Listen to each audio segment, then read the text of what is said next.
Hi, Nanay. Hmm,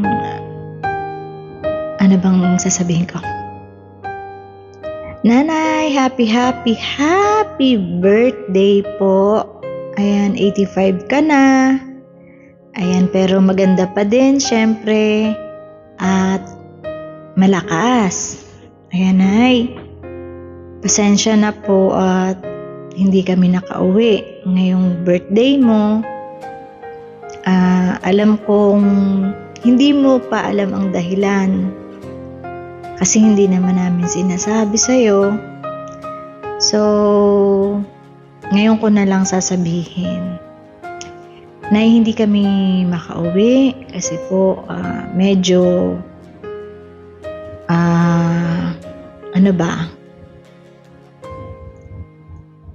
dito sa Middle East, kung napapanood niyo po sa mga balita, medyo may problema. Ayan.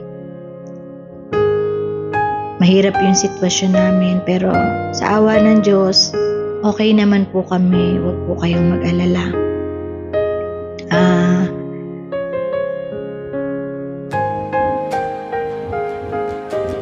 Okay naman po kami lahat dito ngayon.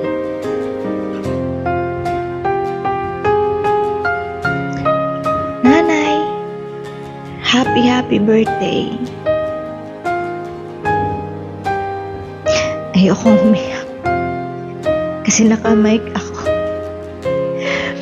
Nay, happy birthday. Dalangin ko sa Ama na bigyan ka pa ng mahabang buhay. Bigay ka pa niya sa amin. Dagdagan pa yung lakas mo para makatupad ka na yung mga tungkulin at bumalik na yung dati mong sigla. Alam naman namin hindi ka pinababayaan ng Ama dahil hanggang ngayon malakas ka po. Pero hindi na rin maiwasan ang magkaroon ng mga nararamdaman dahil 85 na ang naming nanay. Pero lagi nga namin sinasabi na maganda ka pa din. Huwag kayong mag-alala. Hindi kayo magkakaanak ng ganito kung hindi kami nagmana sa'yo. Diba? Siyempre, nanay lang namin nagsasabi sa amin na maganda kami. Pagbigyan niyo na. So, nanay, happy birthday. Palitan nyo na rin po yung bedsheet nyo kasi sabi ko ako magpapalit pag umuwi ako. Pero alam ko pinalitan na ng ate ko. Ayan, sa mga kapatid ko na nag-aalaga sa aking nanay, sa aming nanay, maraming salamat sa lahat ng sacrifice nyo sa pag-aalaga. Kahit malayo kami yung iba, hindi kami pisikal na nakapagbabantay kay nanay. Pero hanggat kaya naming makatulong sa inyo, kaming mga nasa malayo, gagawin naman namin. At ipinapangako namin sa iyo, nanay, na hindi ka namin pababayaan. Hindi ka po namin pababayaan dahil mahal na mahal ka namin. Mahal na mahal ka naming 10 magkakapatid ngayon. Dahil nabawasan na kami ng 2. So, 10 na lang, 12 po kasi kami magkakapatid. Nay, sana mag-enjoy ka po ngayong birthday mo. Magpalakas. Alam kong ginagawa nyo naman yan. Alam kong hindi mo rin pinababayaan yung sarili mo. Kaya natutuwa talaga kami kasi ikaw mismo yung tumutulong sa'yo, sa sarili mo na magpalakas, kumakain ka lagi ng mga gulay, ayan, at hindi mo talaga pinababayaan. Maraming salamat, nanay, sa pagmamahal mo sa amin kahit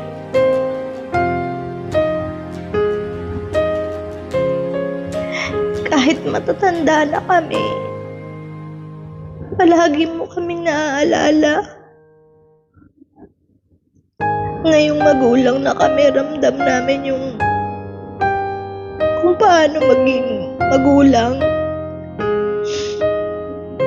Kaya pala dati lagi mo kaming gusto nasa tabi mo kasi darating pala yung panahon na iiwan ka namin. Kahit gaano kadami yung anak mo, darating yung panahon na hindi ka namin makakasama kasi meron na kaming mga sari-sariling pamilya.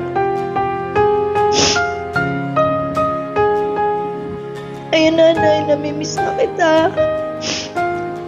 Sobrang miss na po kita kahit palagi tayo magkausap sa video call. Pero iba pa rin yung kasama kita. Mahal na mahal kita, nanay. Sobrang mahal kita, nay, kaya magpalakas ka. Kailangan ka pa namin. Kailangan ka namin kasi ikaw yung nagpapalakas sa amin. Ikaw yung dahilan kung bakit umuwi kami dyan sa Gumaka.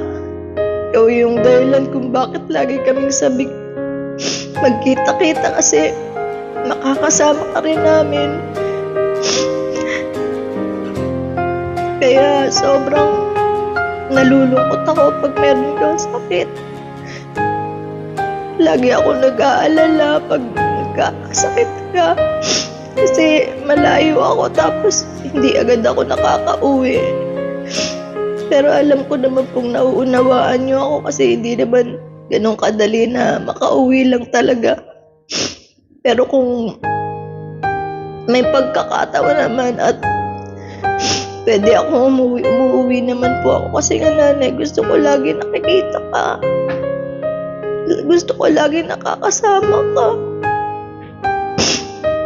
Sorry po kasi hindi ako ngayon nakauwi. Happy birthday. Huwag ka na umiyak. Alam ko umiiyak ka habang pinapanood mo ito. Huwag ka na pa umiyak ha. Ako na lang. Kasi ayokong nahirapan ka huminga. Mahal na mahal kita, nay. Sobrang mahal na mahal kita. Pero kahit naiyak ako, kakantahan pa rin kita. Yung kanta ko para sa'yo talaga to. I love you, nanay. Happy birthday. Happy birthday. I love you.